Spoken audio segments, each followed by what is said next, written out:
সুপ্রভাত বন্ধুরা, কেমন আছো তোমরা সবাই? আশা করি তোমরা সবাই অনেক ভালো আছো আর আমরাও বেশ ভালোই আছি। সাধারণ ঘরকন্যা চ্যানেলে তোমাদের সকলকে জানাই শীতের সকালের একটা ওয়ার্ম ওয়েলকাম। তো চলো তোমাদের সাথে নিয়ে শুরু করে দিই আবারও একটা নতুন ব্লগ। সকাল সকাল ঘুম থেকে উঠে ফ্রেশ হয়ে চলে গেছিলাম বাগানে গাছ কাটাতে জল দিয়ে চলে এসেছি দেখো ঘরে, আর খেয়ে নিচ্ছি গরম গরম চা। আর আজকে জানো তো সবাই ঠিক সময় ঘুম থেকে উঠে পড়েছে, মানে সবাই তাড়াতাড়ি ঘুম থেকে উঠে পড়েছে, তাই জন্য সবাইয়ের একসাথে করে নিয়েছিলাম চা আর মেয়েকেও খাইয়ে দিয়েছিলাম জল বিস্কিট। তো মেয়ে খেয়ে পড়তে চলে গিয়েছিল আর মনের বাপি চলে গিয়েছিল বাজারে, মানে মেয়েকে পড়তে দিয়ে ও হেঁটে একটু হাঁটাহাঁটি করে তারপর বাজার টাজার করে নিয়ে বাড়ি আসবে। তো এভাবেই বেরোলো সবাই, আর আমি দেখলাম ঘরটা ফাঁকা, মানে ঘরদোর ফাঁকা, তো আমার এবারে ঝটপট কাজ হয়ে যাবে। তাই ওরা বেরিয়ে গেল ওদের কাজে, আর আমিও এদিকে ঝটপট করে লেগে পড়লাম আমার কাজগুলো সেরে নিতে। আর এদিকে দেখো বিছানার চাদরটা বেশ ভালো করে টান করে পেতে নিয়েছি ঝেড়ে গুছিয়ে। আর এইদিকে জানলাটা তো এখন শীতকালের জন্য খোলাই হয় না, ছর্দিদেরও জানলা বন্ধ থাকে আর আমাদেরও জানলা বন্ধ থাকে। তো ওই পাশের বাড়ির ছর্দির সাথেই আমি একটুখানি ওই জানলা খোলা থাকলে একটু দুজনে মিলে দেখা হলেই কিছুটা গল্প হয়ে যায়। কী বলো তো, কাজ করতে করতেই আমাদের অনেক গল্প হয়ে যায় জানো তো। তো এদিকে দেখো ওপরের ঘরটা যখন পরিষ্কার করতে এসেছি, মানে উপরে ঘরটা ঝাড় দিয়ে পরিষ্কার করতে এসেছি, তখন দেখছি না একটা প্রজাপতি ওই পর্দার মধ্যে, জানলার পর্দার মধ্যে বসেছিল। ওটাকে অনেকই ওড়ানোর চেষ্টা করছি জানো তো, কিছুতেই উঠছে না। তো প্রথমে ভেবেছিলাম আমি ওটা হয়তো মরে টরে গেছে, তারপরে খুব কাছ থেকে দেখছি যে না, ও বেঁচে আছে, মানে আঁকড়ে পড়ে আছে ওই পর্দাটাকে। তো আমি আবার জানলাটা খুলে না পর্দাটা একটু জানলাটার উপরে তুলে দিলাম, ওই যাতে ও উড়ে গিয়ে বাইরে চলে যেতে পারে। তো হয়তো রাত্রে ঢুকে পড়েছিল কোনোভাবে ঘরের মধ্যে। আর এদিকে দেখো ওপরের কাজগুলো সমস্ত কিছু সেরে নিয়ে নিচে চলে এসেছিলাম। তারপরে সব ঘর বারান্দা ভালো করে ঝাঁটফাট দিয়ে আর ঘরটা মুছেও নিচ্ছি। আর এই ঘর মুছছি সেই সময় জানো তো মনের বাপি আর মন দুজনেই বাড়ি চলে এসেছিলো, মানে মনেরও পড়া হয়ে গিয়েছিল আর মনের বাপিও বাড়ি চলে এসেছিলো বাজার টাজার সেরে নিয়ে। আর জানো তো বেশ কিছুদিন ধরে দেখছি আকাশটা না, মানে সকালবেলা উঠেই কিছুক্ষণ পর থেকেই যা সুন্দর রোদটা উঠছে, মানে পুরো আকাশটা একদম ঝলমল করছে চারিদিকে। আর কুয়াশাটাও আগের মতো আর অত নেই, মানে যেরকম একটা কুয়াশা ধোঁয়াশার আচ্ছন্ন হয়ে থাকতো, আর সেটাও দেখছি এখন প্রায় অনেকই কেটে গেছে। তো এইদিকে ঘরদোর মোছা কমপ্লিট হয়ে যাওয়ার পর দেখো মেয়ে মানে এত বায়না করছে, মা আজকে একটুখানি ম্যাগি করো বা চাউ করো, মানে যেটাই করো না কেন সেটা আমি করব।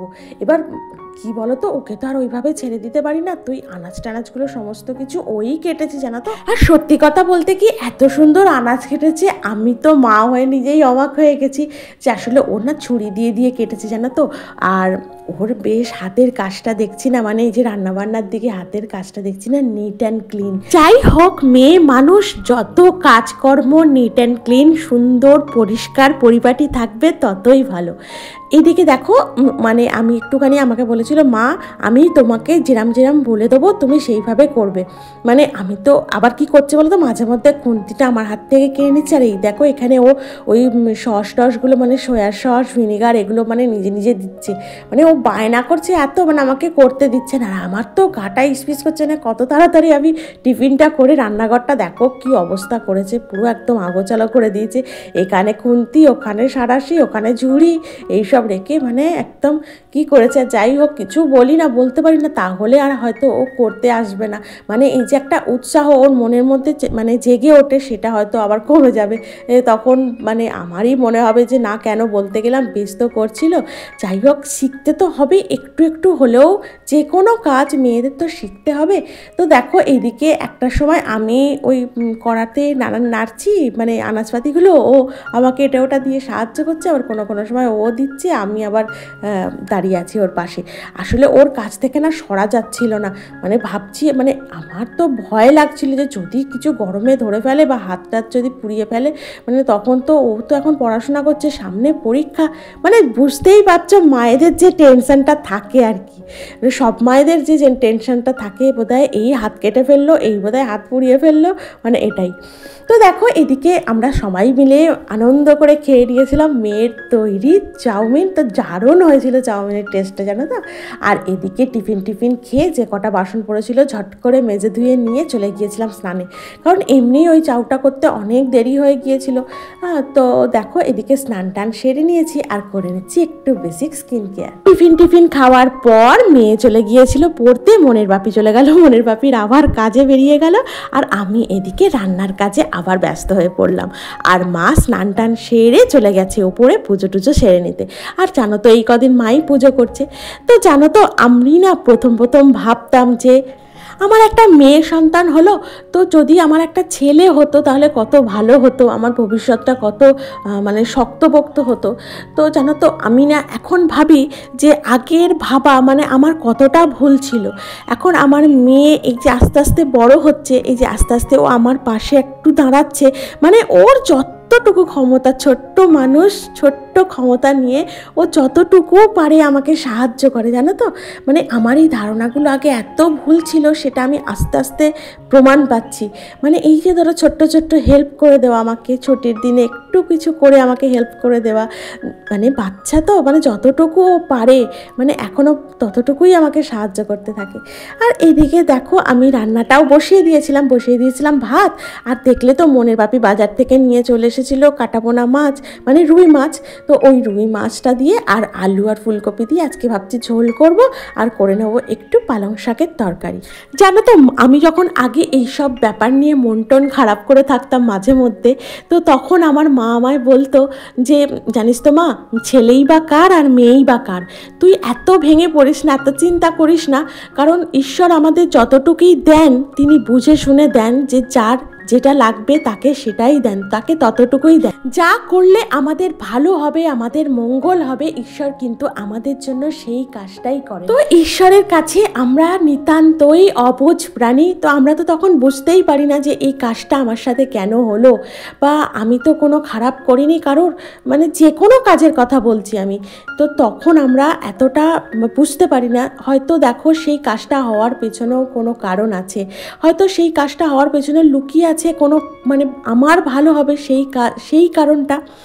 আর জানো তো আমাদের না সকাল সন্ধে ঈশ্বরের কাছে মানে অনেক ধন্যবাদ থাকা উচিত, মানে অনেক তাকে ধন্যবাদ দেওয়া উচিত যে হে ঈশ্বর, তুমি আমার জন্য যা কিছু করছো, যা কিছু করেছো, তার জন্য আমি অনেক সন্তুষ্ট।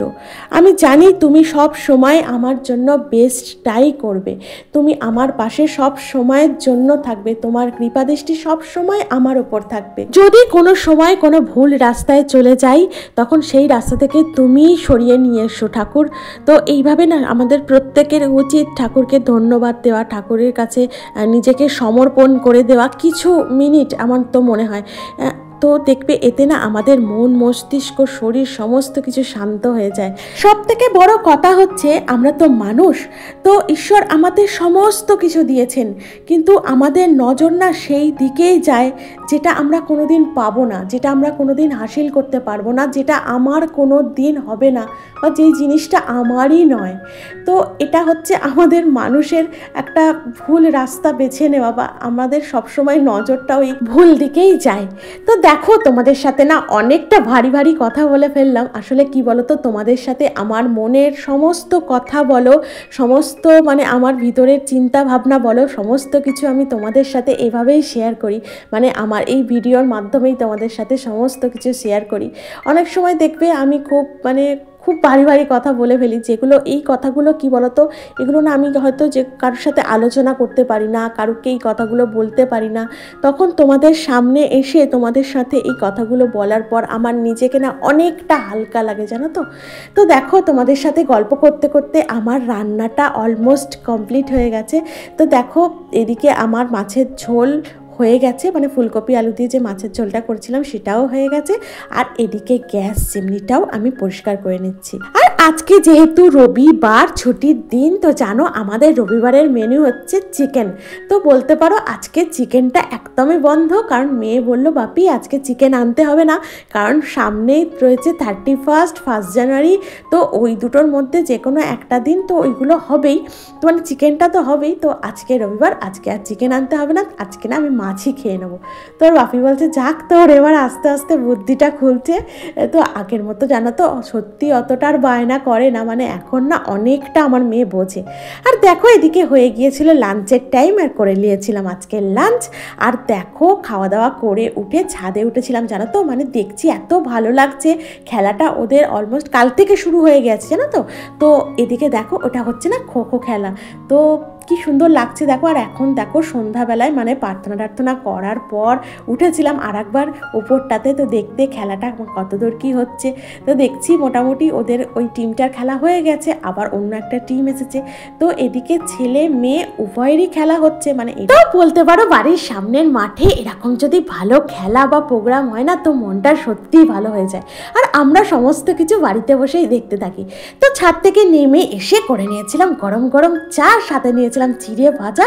তো এটাই হলো আজকে আমাদের টিফিন। আমার ব্লগটা আমি আজকে এখানেই শেষ করছি। তোমাদের যদি ভালো লেগে থাকে অবশ্যই একটা লাইক করো, কমেন্ট করো, আমার চ্যানেলটিকে সাবস্ক্রাইব করো, পাশে দেখো। দেখা হচ্ছে পরবর্তী ব্লগে। টাটা।